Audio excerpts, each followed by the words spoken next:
கோவில்பட்டி அருகே ஸ்ரீ வேம்படி சுடலைமாட சுவாமி திருக்கோவில் மாசி மகா கொடை விழா. குரு பூஜையில் முன்னாள் அமைச்சர் கோவில்பட்டி சட்டமன்ற உறுப்பினர் கடம்பூர் ராஜு, முன்னாள் நாடாளுமன்ற உறுப்பினர் காஞ்சி பன்னீர்செல்வம் கலந்து கொண்டு சுவாமி தரிசனம் செய்தனர். தூத்துக்குடி மாவட்டம் கோவில்பட்டி புது கிராமத்தில் உள்ள ஸ்ரீ வேம்படி சுடலைமாட சுவாமி திருக்கோவில் மாசி மகா கொடை விழா கடந்த 14ஆம் தேதி கால்கோள் முக்கிய நிகழ்ச்சியான குரு பூஜை மற்றும் அன்னதானம் வழங்குதல் நிகழ்ச்சி இன்று நடைபெற்றது.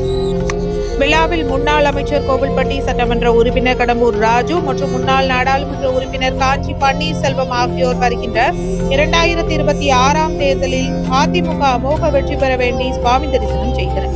இதையொட்டி ஸ்ரீ வேம்படி சுடலைமாட சுவாமி மற்றும் பரிவார மூர்த்திகளுக்கு சிறப்பு அலங்கார தீப ஆராதனை மற்றும் பூஜைகள் நடைபெற்றது. இதில் முன்னாள் அமைச்சர் கோவில்பட்டி சட்டமன்ற உறுப்பினர் கடம்பூர் ராஜு, காஞ்சி பன்னீர்செல்வம் உள்ளிட்ட பலரும் கலந்து கொண்டனர். நடைபெற்ற அன்னதானம் அதிமுக 6வது வார்டு செயலாளர் மகேஷ் ஏற்பாட்டில் முன்னாள் அமைச்சர் கடம்பூர் ராஜு கலந்து கொண்டு அன்னதானத்தை மக்களுக்கு தொடங்கி வைத்தார்.